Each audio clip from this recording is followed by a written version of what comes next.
काला साया।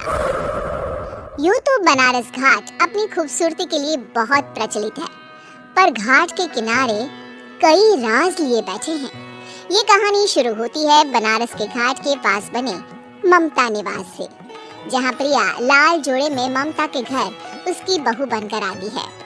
आओ आओ बहू, घर को अपने पैरों से पवित्र करो। ममता घर की दहलीज पार कर ही रही होती है कि अचानक एक बहुत गंदी सी बास पूरे घर में फैल जाती है।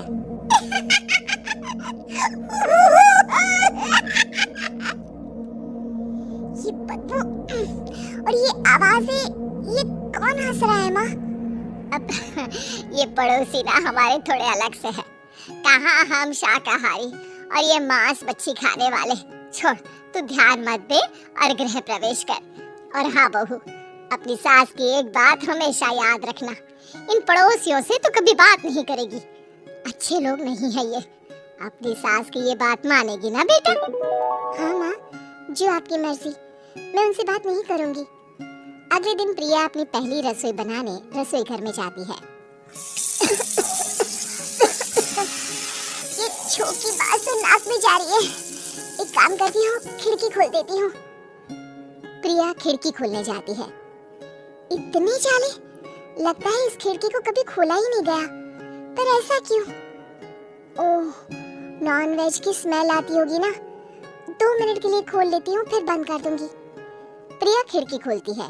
खिड़की खोलते ही उसकी नजर सामने वाले घर की खिड़की पर पड़ती है, जहाँ एक लड़की खड़ी होती है, हाथों में मेहंदी, लाल रंग की साड़ी, बिल्कुल सजी धजी, मानो प्रिया की तरह ही वो भी नई नवेली बहू हो। वो प्रिया को देखकर मुस्कुराती है। हे भगवान, माँ ने तो इनसे बात करने को मना किया था। प्रिया फौरन ही खिड़की बंद कर देती है और तवे पर चढ़े रोटी की ओर देखने लगती है, पर वहाँ रोटी न होकर मछली पड़ी होती है। ये क्या? पहली ही रसोई में इतनी बड़ी गलती! हे भगवान, अब मैं क्या करूं? प्रिया बहुत डर जाती है और फौरन रसोई की सफाई करने और फिर सभी के लिए खाना बनाने लग जाती है। जब वो सबको खाना परोसती है, सब तो ठीक है, मैं बेकार में चिंता कर रही थी। हे भगवान, ऐसे ही बस अपनी कृपा बनाए रखना। रात के वक्त जब सब सो रहे होते हैं, तब प्रिया को पायल की आवाज सुनाई देती है, जिससे उसकी आंख खुल जाती है। ये पायल की आवाज कहाँ से आ रही है? प्रिया उठकर उस आवाज के पीछे छत की सीढ़ियों तक जाती है। तभी उसे बच्चे के रोने की आवाज आती है। प्रिया छत पर जाती है तो क्या देखती है? वही लाल साड़ी वाली लड़की अपनी गोद में एक नवजात बच्चे को घुमा घुमा कर सुला रही है। तभी प्रिया की नजर उसके पेट पर पड़ती है।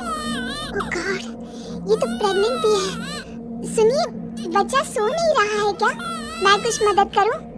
नहीं नहीं, आपके घर वालों को अच्छा नहीं लगेगा, मैं संभाल लूंगी। स्नेहा की गोद से बच्चा हाथ मारकर प्रिया की गोद में आने को छटपटाने लगता है। दोनों घर अगल बगल में बने होने के कारण प्रिया उस बच्चे को गोद में ले लेती है। प्रिया के पास आते ही वो सो जाता है। बच्चे का वो स्पर्श रात भर प्रिया भूल नहीं पाती और अगली सुबह वो छत पर कपड़े सुखा रही होती है। तभी उसे एक औरत इशारा करके बुलाती है। स्नेहा कह रही थी बाबू तुम्हारी गोद में आते ही सो गया। मैं गौरी, स्नेहा की माँ हूँ। बहू, घर आना, बाबू को खिला भी लेना। शाम को जब घर पर कोई नहीं रहता, बच्चे से मिलने के लिए प्रिया छिपकर अपनी पड़ोसन के घर चली जाती है और कुछ देर बच्चे को खिलाकर वापस लौट आती है। इसके कुछ दिन बाद ही प्रिया को पता चलता है कि वो माँ बनने वाली है। ममता की खुशी का ठिकाना नहीं रहता।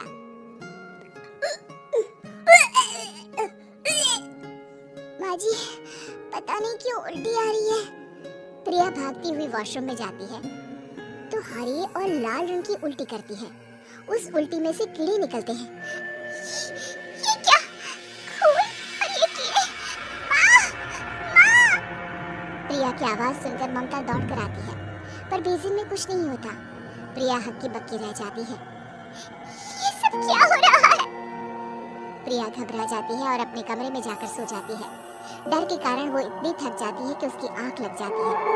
तब उसे ऐसा लगता है उसके पेट पर मानो कोई बैठा हुआ हो। कौन हो?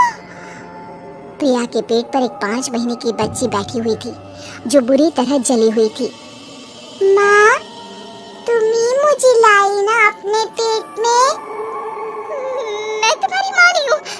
कौन हो तुम? माँ, देखो मैं जल गई बुरी तरह से। 6 महीने पेट में रहने को भी मुझे नहीं मिला। सहला दो ना माँ। बचाओ! बचाओ! माँ! ममता दौड़कर कमरे में आती है। प्रिया की बातें सुनकर वो सब समझ जाती है। तू कहीं बगल वाले घर में तो नहीं जाकर आई ना बहू? मुझे माफ कर दो, मैं गई थी माँ। उस घर में सब मरे हुए हैं बहू। कई साल पहले स्नेहा उस घर में बहू बनकर आई थी। कुछ ही दिन में वो एक बच्चे को जन्म देने वाली थी। पूरा घर बच्चे के आने की खुशी में खोया था कि एक दिन अचानक उस घर में आग लग गई। सब बुरी तरह जलकर मर गए। गौरी आज भी दादी बनने का इंतजार कर रही है और इसीलिए स्नेहा ने अपना अजन्मा बच्चा तुम्हारी कोख में डाल दिया।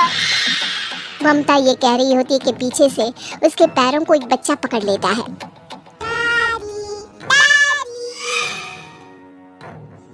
माँ, स्नेहा की गोद में यही बच्चा था। ये बच्चा कौन है फिर? तेरी मौत है। तेरी भी दादी। जिस चीज का ममता को डर था वही हो गया। ममता निवास के ऊपर मौत ने चादर बिछा दी थी। प्रिया का पेट ऐसे बढ़ जाता है मानो 9 महीने का हो। 2 हाथ उसके पेट से बाहर निकलते हैं।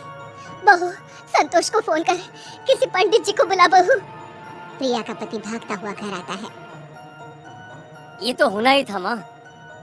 तेरा पाप तेरे सामने आ गया तो तू सह नहीं पा रही है। स्नेहा घर में आग लगी नहीं थी, माँ ने लगाई थी प्रॉपर्टी की लालच में। और वो बच्चा मेरी पहली पत्नी का बच्चा है, मेरा बेटा, जो कि उस आग की चपेट का शिकार हो गया था। मैंने तुमसे ये सब माँ के कहने पर छुपाया था। मुझे माफ कर दो प्रिया। तुम अगर चाहो तो यहाँ से जा सकती हो। मैं तुम्हें किसी भी बंधन में रखना नहीं चाहती। मेरी शादी हुई है आपसे, मैं आपको छोड़ नहीं सकती। पर उससे पहले हमें स्नेहा, उसकी माँ और बच्चे की आत्मा की शांति करवानी होगी। संतोष और ममता गौरी के घर जाते हैं। अंदर सब कुछ जला हुआ होता है। जमीन पर जली हुई लाशें बिखरी हुई थी। ममता रो रो कर अपनी करने की माफी गौरी से मांगती है। प्रिया स्नेहा के घर वालों का अंतिम संस्कार करवा देती है और ममता निवास फिर से आत्माओं के साए से मुक्त हो जाता है।